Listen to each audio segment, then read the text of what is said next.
Hello viewers, সবাইকে take day পয়েন্টে স্বাগতম। আজকে আমরা একটি প্রবলেম সলভ করব। আজকে আমরা দেখব যে কিভাবে আমরা ASCII ভ্যালু থেকে ক্যারেক্টারে কনভার্ট করতে পারি, আবার ক্যারেক্টার থেকে ASCII ভ্যালুতে কনভার্ট করতে পারি।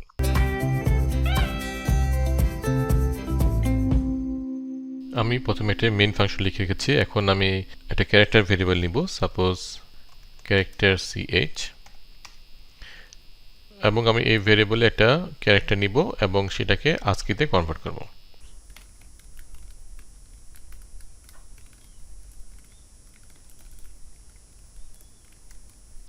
আমি ফার্স্টে একটি প্রিন্টএফ দিয়ে এটা বুঝে নিলাম যে আমরা কি করতে যাচ্ছি, কনভার্ট টু ASCII। ওকে, এখন আমি প্রিন্ট করতেছি এন্টার এ ক্যারেক্টার। হ্যাঁ, এখন আমি স্ক্যানএফ এর মাধ্যমে এই CH ভেরিয়েবলটাতে একটা ক্যারেক্টার অ্যাজ এ ইনপুট হিসেবে নিব। সো স্ক্যানএফ %c এবং আমাদের এম্পারসেন্ট দিয়ে আমাদের CH, তাহলে আমরা একটা ইনপুট নিচ্ছি অ্যাজ এ ক্যারেক্টার হিসেবে। এখন আমরা এই ক্যারেক্টারটার যে ASCII ভ্যালু সেটা আমরা কিভাবে প্রিন্ট করব? খুবই সিম্পল, জাস্ট প্রিন্টএফ দিয়ে আমাদের, আমি যদি এখন লিখি ASCII value of %c is %d। ওকে, তাহলে এখানে কি হবে, এই CH-টা আমাদের যদি দিয়ে দেই তাহলে কি হচ্ছে, এখানে এই CH এর যে ক্যারেক্টারটা আমরা নিচ্ছি সেটা প্রিন্ট হচ্ছে এখানে, তার যেটা ASCII ভ্যালু অর্থাৎ ইন্টিজার একটা নাম্বার সেটা এখানে আমাদেরকে প্রিন্ট করে দেখাবে। সো আমরা যদি এটাকে এখন রান করি তাহলে আমাদের কি দাঁড়ায় দেখি। তাহলে আমরা দেখতে পাচ্ছি যে এন্টার এ ক্যারেক্টার দিতে বলছে। আমরা যদি এখন এ দিই তাহলে এখানে আসতেছে 65। ওকে, জাস্ট এটা কনভার্ট হয়ে যাচ্ছে। এবং আমরা যদি এখন এটাকে দেই যে সাপোজ এইচ এর ASCII ভ্যালু কত, 72। সো আমাদের খুব সিম্পলিভাবে আমরা এই একটা ক্যারেক্টারের ASCII ভ্যালু বের করতে পারছি। এখানে আমাদের খেয়াল করতে হবে যে আমরা ইনপুট নিচ্ছি কি এজ এ ক্যারেক্টার হিসেবে, এবং ফরম্যাট স্পেসিফায়ারটা এখানে ইম্পর্টেন্ট। আমরা কোথায় কি প্রিন্ট করছি এটা দেখব। যেখানে যেমন আমরা CH দিয়ে %d দিচ্ছি, দেখে এখানে কিন্তু ইন্টিজার ভ্যালুটা প্রিন্ট হচ্ছে।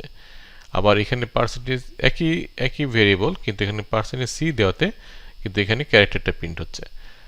ওকে, এখন আমরা যদি চাই যে আমরা ASCII ভ্যালু থেকে ক্যারেক্টারে কনভার্ট করব, তাহলে ASCII ভ্যালুটা কি, ইন্টিজার। তাহলে আমাদেরকে কি নিতে হবে, একটা ইন্টিজার ভেরিয়েবল নিতে হবে, এবং সেখানে আমরা অ্যাজ এ ইনপুট হিসেবে একটা ইন্টিজার ASCII ভ্যালু আমরা রাখবো।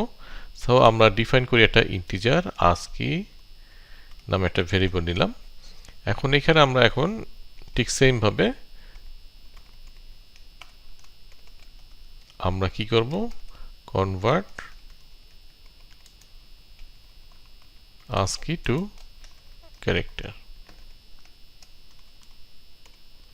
এখন আমরা কি করব, এখন আমরা এজ ইনপুট হিসেবে নিব, কি নিব, printf enter a ASCII value।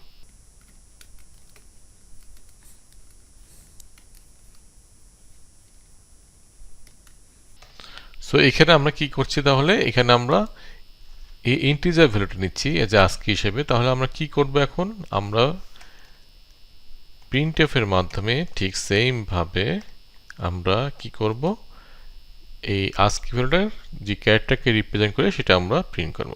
So ASCII code %d represent হচ্ছে ক্যারেক্টার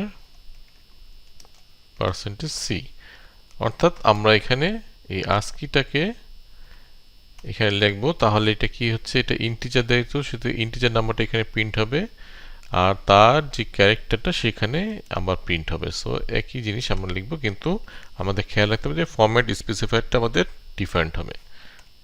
ওকে, সো আমরা যদি এখন যদি আমরা রান করি তাহলে আমাদের কি দাঁড়ায় দেখি।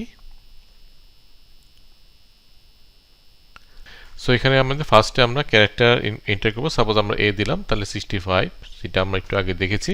এখন আমরা ASCII ভ্যালু একটা এখানে লিখবো, যেটা কনভার্ট হয়ে সেটা আমাদের দেখা যে সেই ASCII ভ্যালুটা যে ক্যারেক্টার সেটা কোন ক্যারেক্টারকে রিপ্রেজেন্ট করতেছে। যেমন আমরা যদি 72 দেই তাহলে আমাদেরকে বলবে যে এটা রিপ্রেজেন্ট করতেছে এইচ।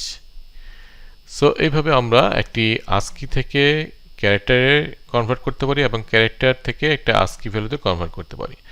এবং এই আস্কি ভ্যালুগুলো কেন আমাদের জানা প্রয়োজন পরবর্তীতে আমরা এটা নিয়ে আলোচনা করব। এবং এই আস্কি ভ্যালুগুলো আমাদের অনেক বড় বড় প্রোগ্রাম সলভ করতে অনেকটা হেল্প করবে, কারণ আমরা কিবোর্ডে যখন কোনো ইনপুট নিব তখন এই কিবোর্ডকে কোন কিতে আমরা প্রেস করছি এটাকে আইডেন্টিফাই করার জন্য আমাদের আস্কি কোডগুলো আমাদেরকে হেল্প করবে। সো আজকে এইটুকুই, এবং নেক্সট ভিডিওতে আমরা দেখব কিভাবে সাইন ক্যারেক্টার এবং আনসাইন ক্যারেক্টার কাজ করে এবং কিভাবে তারা মেমোরিতে স্টোর হয় এবং কিভাবে এটার ডিফারেন্সটা কি সেটা আমরা জানবো। সো আজকের জন্য এইটুকুই। আল্লাহ হাফিজ।